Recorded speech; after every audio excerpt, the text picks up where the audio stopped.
Hello, guys. It's Brittnee and Brendan. And 2020. And, I want to begin this video saying, more than ever, we really need to appreciate the people around us, and that we have to remember, even during these times, that there's still good in the world. And I know that sounds crazy, hearing that, and it feels like the world's burning, but there are still good out there, and there's still good people out there. And why I say that, because we're still marching, we're still caring about our community, and if we didn't, we wouldn't be doing all those things. Most importantly, you wouldn't be out there registering to vote. And that's a whole nother story, right? So, obviously, our job is not done. I don't know when it will be done, but as long as all of us are here, it is our duty to keep fighting for the right things, just keep standing up for ourselves, and through all of that, making sure you're protecting yourself, right? So, I've kind of stepped back a little bit, because I wanted to just observe, but most of all, I've been working behind the scenes, and if I'm, if all you're gonna do is sit up there and post about it and complain, that's not helping either. So to those brave people who went out for the Jacob Blake protest, it's crazy. We got to remember which one we're talking about.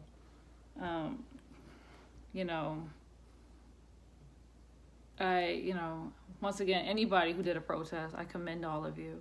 Anybody who has been in a position where something in their life was at risk, to stand up for themselves against injustice, against racism or anything, I commend you. And the sad thing is, those sometimes come with penalties. And you're told that you're wrong for standing up for yourself. And we've seen white privilege at its finest, where he had an AK? What did he have? What did he have in his hand? A rifle? What did he have? The white boy? Yeah. It was some sort of rifle.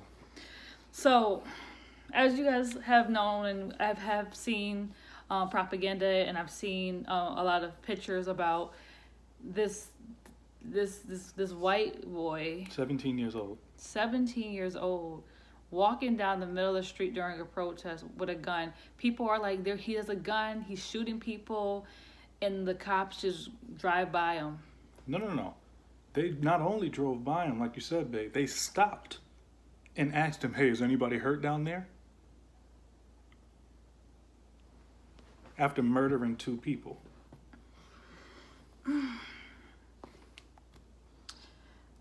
Yes. And we all know, if that was one of our 17-year-old boys, what would have happened? Executed, shot in the face, and ran over. Because our 17-year-old boy was walking down the street with Skittles, talking on the phone with his girlfriend. Mm-hmm. And that was a threat. To a non-police officer. To a non-police officer. My turn. I truly thank God for my fiance being born and being on this earth, because I didn't know that's what she was going to say or the direction that she was going. You know, we typically debrief. Well, I don't know if it's called a debrief, but prepare for these videos. So you know, we're on the right track with each other, so on and so forth. But you know, all we did was talk about what we were going to talk about, not necessarily what we were going to say. And it wasn't until you said what you said in the beginning that I thought about it like that.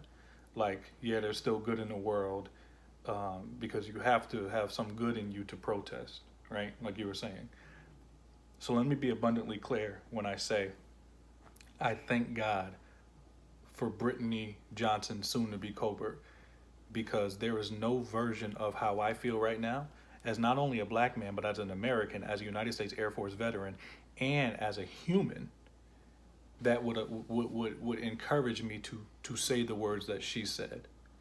With that being said, you mentioned one part about, yeah, there's good people in the world. Yeah, we got to continue doing what we're doing, but you need to protect yourself. And obviously, I'll keep what the exchange you and I had prior to this private, because that's between you and I. But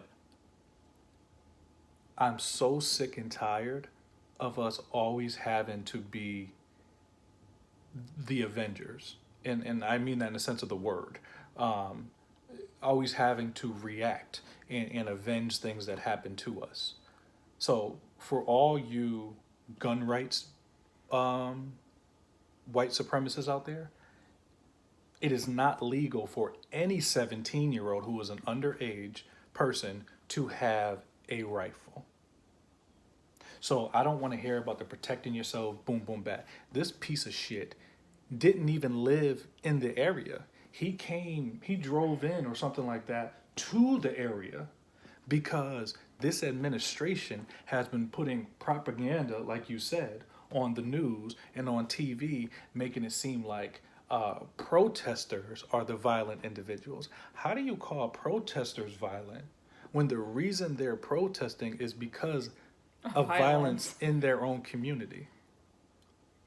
Now, if you want, you can come over here and talk that shit and see what will really happen to you. There's been protests this entire COVID, pretty much the whole year.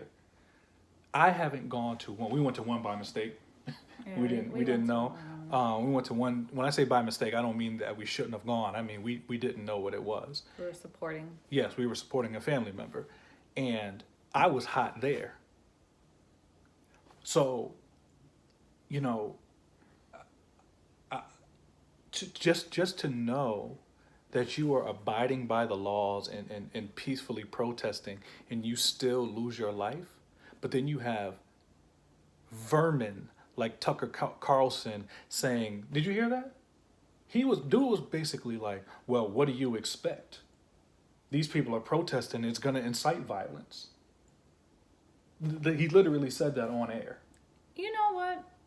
You know Breonna Taylor's killers Are still clocking in? I still have a job. Yeah, they do. And it's disgusting. And what really is in my spirit to say, I've calmed down over the last hour when I originally wanted to make this video. I'm just going to encourage every black and brown person with a sound mind to legally obtain firearms. You know, everybody wants to dance around that and not have that conversation. Hear me and hear me well. I want every black and brown man, woman, I can't say child because that would be ridiculous. Every black and brown man and woman to legally obtain a firearm to protect yourself. Because if you have a family, why would you not take the precautions to come home to that family member? You know, everybody, you know, we were having a conversation a few days ago, you know, Brendan's this, Brendan's radical. No, why are you considered radical when you want to protect yourself? Because I'm telling you right now, this woman right here is the most important person in my life, and she will be the most important person in my afterlife. I am going to do everything I can to come home to her every single night. And I'm going to empower her. You know, I hope I empower her to do everything she can to come home to me, because it's not just men. It's not just something that happens to men, black men. Clearly it happens to black women, and they don't give a shit when it happens to black women either. Okay, Breonna Taylor, Sandra Bland, like, and all of the unnamed Vanessa people. Gilliam. Yep. That it happens to. So I don't even know what my moral to this story is. If I had to choose something, I would say protect yourselves at all costs. Protect yourself by any means necessary. Don't let them make you feel like you are some sort of delinquent or you're some sort of bad brown person if you legally obtain protection. Never forget, Tucker Carlson got on national TV and he basically shrugged his shoulders, defended this 17-year-old piece of shit for murdering people. But we're the ones you got to watch out for. We're the ones you don't want your kids hanging around. We're the ones when we move into the neighborhood, it's a problem. There's going to be many parts to this video. Final thoughts? I guess mine would be protect yourselves at all costs. It's really get down or lay down when it comes to this. And I'm so sick of these people. And I feel something brewing in this country that's been brewing since 2016. And I'm not saying I want it to happen, but what I am saying is there's going to come a time where people stop wanting to be prey. And that's that.